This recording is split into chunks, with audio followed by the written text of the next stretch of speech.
Welcome to this moment's exercise, bass exercise. It's going to be alternate fingering and muting the strings. Okie dokie. So let's just start with some alternate fingering. That's first finger, second finger, first finger, second finger. And I'm going to place my thumb on the pickup. I'm going to start at the E string and tell you what else. I'm going to play the E string.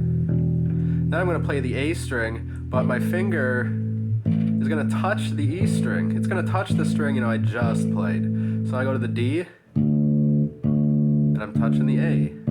The G, and I'm touching the D string on the rebound.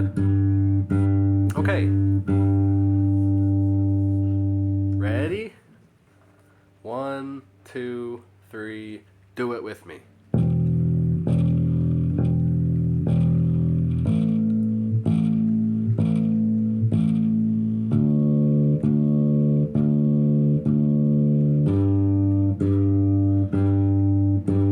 Now I'm gonna go backwards, mute. But this time I'm gonna mute with my left hand.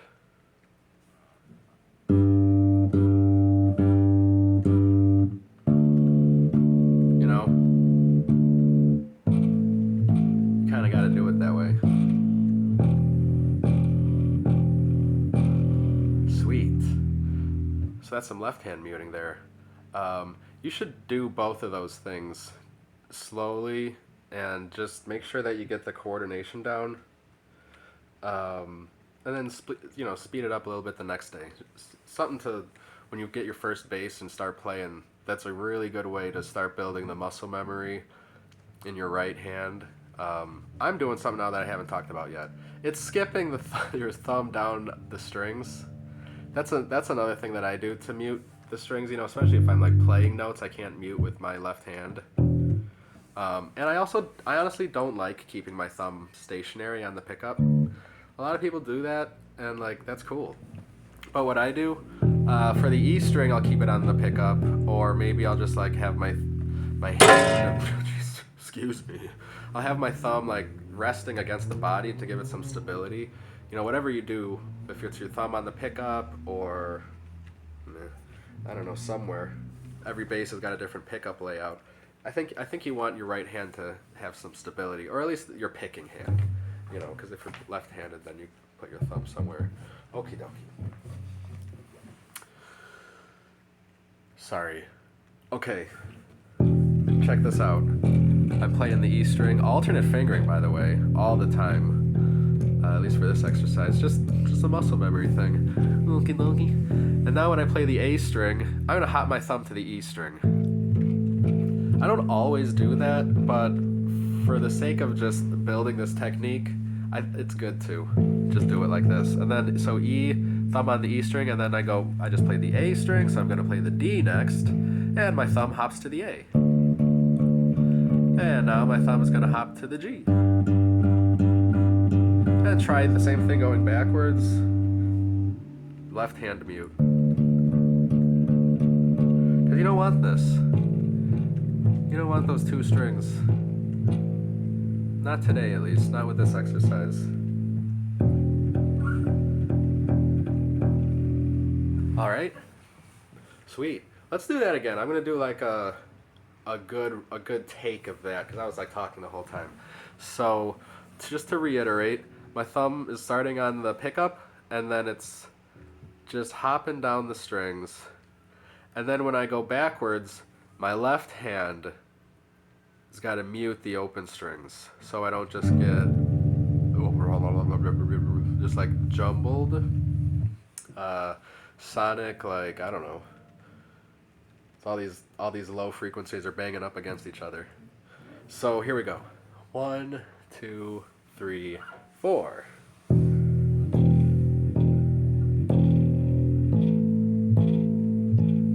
I'm gonna start that over. That was just bad. I didn't do alternate fingering, so I'm gonna start that over. Here we go.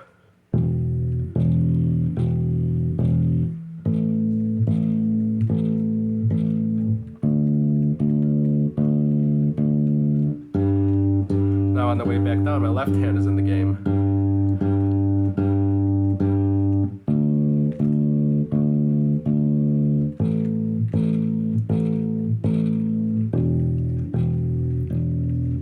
Yay!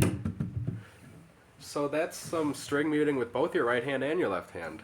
I encourage you to do this and get comfortable with that.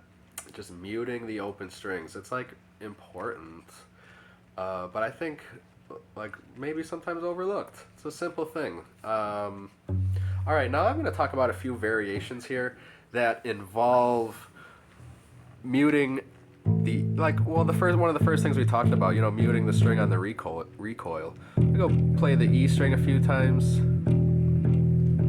and then the A string, and I don't have to hop my thumb down because my fingers are just muting that E string on the rebound. It's almost hard to think about. It's good to practice, and it just becomes second nature.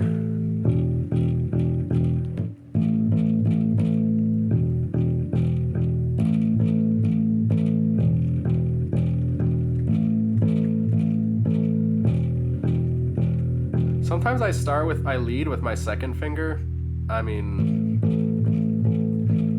you come up with I gotta hypothesize why, but at the end of the day, it doesn't really matter. I just do.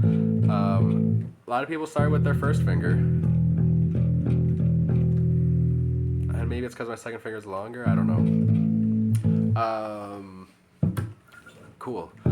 So personally, in my practice, I play the E string with my thumb on the pickup. Then really context, depending on what note is next, what comes after this A string, I might hop my thumb to the E string or leave it on the pickup.